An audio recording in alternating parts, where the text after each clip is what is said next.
The other beauty of this ayah, Allah Azza wa Jal didn't say fi sudurihim maradun. He said fi qulubihim maradun. There's a big difference between sudur and qulub. Let me explain that to you.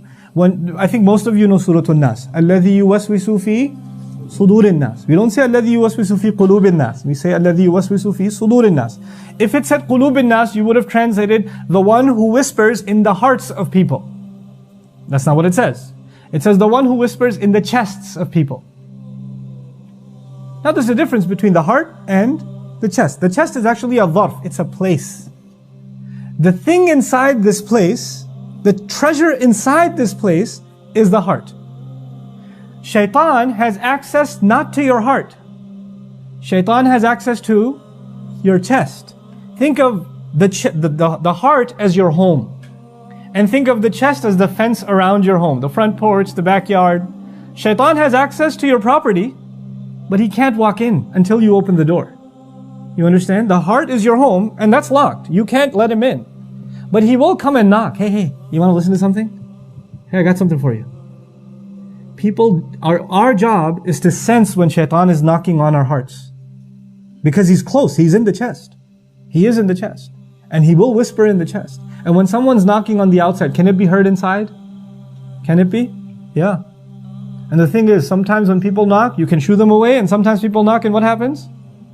You open the door. If you open the door enough times, he moves in. He just moves in. And when an outsider moves in, they start redecorating the place. You understand that, right?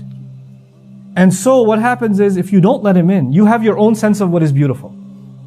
You have your own sense of what is good and what is not, which colors are nice, what furniture is nice. But when you let the intruder move in, you come one day and the walls are pink and the furniture is green, you know, and all the plates are purple. And what just happened here? Well, this is my taste. This is what I like. You know, he's turned the kitchen into a living room and the bathroom into a guest room, and you're like, what is going on here? Why am I telling you this? Because if you let shaitan inside of your heart, inside of that home, then what used to be beautiful becomes ugly, and what used to be ugly becomes beautiful. And that's why Allah says, وَزَيَّنَ لَهُمُ الشَّيْطَانُ أَعْمَالَهُم. Shaitan beautified their deeds for them. Shaitan cannot make anything ugly beautiful to you until he is where? Inside of your hearts. Now if you don't let shaitan in your heart, what is still in your heart? Iman. وَلَكِنَّ اللَّهَ حَبَّبَهُ إِلَيْكُمُ الْإِيمَانِ وَزَيَّنَهُ فِي قُلُوبِكُمْ. He beautified Iman in your hearts. You understand this imagery? Now Allah says here, فِي قُلُوبِهِمْ مَرَضٌ. In their hearts there's a disease.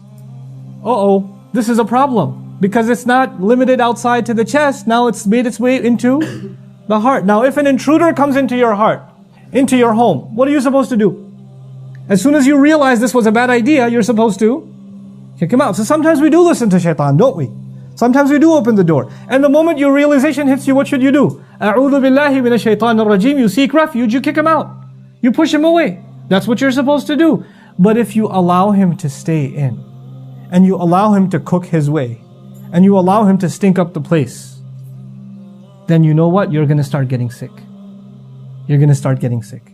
And this, by the way, this imagery is going to come full circle. A few ayat later, we're going to find وَإِذَا خَلَوْا إِلَىٰ شَيَاطِينِهِمْ. So now there's a disease inside of their hearts. The thing is though, Allah empowered every single human being. إِنَّ عِبَادِي لَيْسَ لَكَ عَلَيْهِمْ سُلْطَانٍ. Shaitan was told to his face, my slaves, you will have no authority over them. He cannot force his way into your heart, and he cannot force his way to stay. The moment you say get out, he has to get out.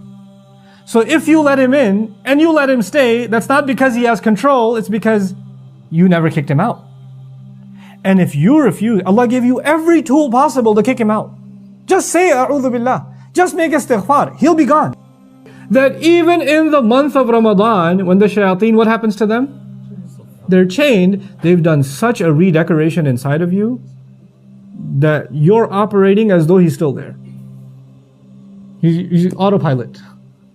Shaitan's not there, but you're doing his work anyway. Because they're shayateen al-insi wal-jinn. You ever wonder why Allah says they're shayateen, they're devils of the human beings and the jinn? There are devils that are jinn, obviously. But how can devils be human? You know the human beings who let shaitan inside and let him stay for a long time? They become them. They convert. They just become shayateen. Subhanallah. Allah says about these munafiqun that they have a serious disease inside of their hearts. And their disease, by the way, that disease isn't just doubt. That disease was also cowardice.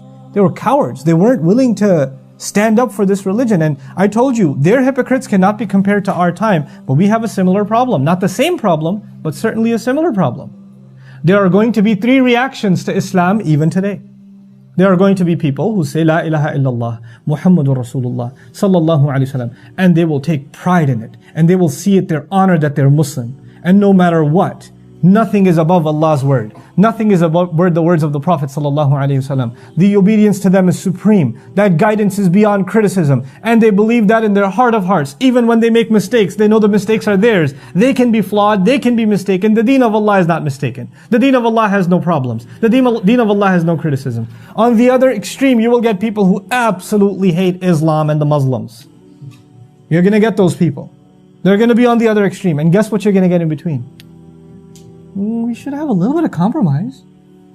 We don't have to be that, stern in our belief in the Quran. We could take things lightly a little bit. After all, it is 2016. We have to just, go with the times a little bit. That reaction of, let's just kind of work both out a little bit. Because, if you really truly believe, you might become too extreme. So we have to balance both sides.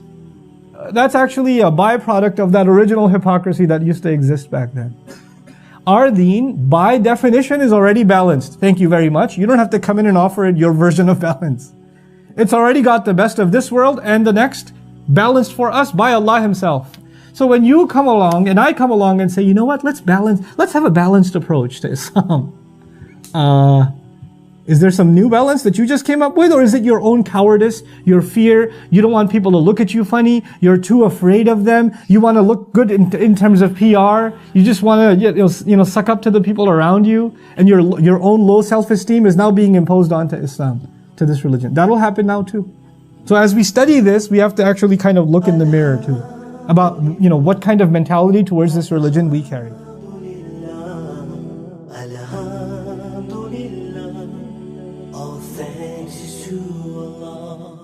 Alhamdulillah,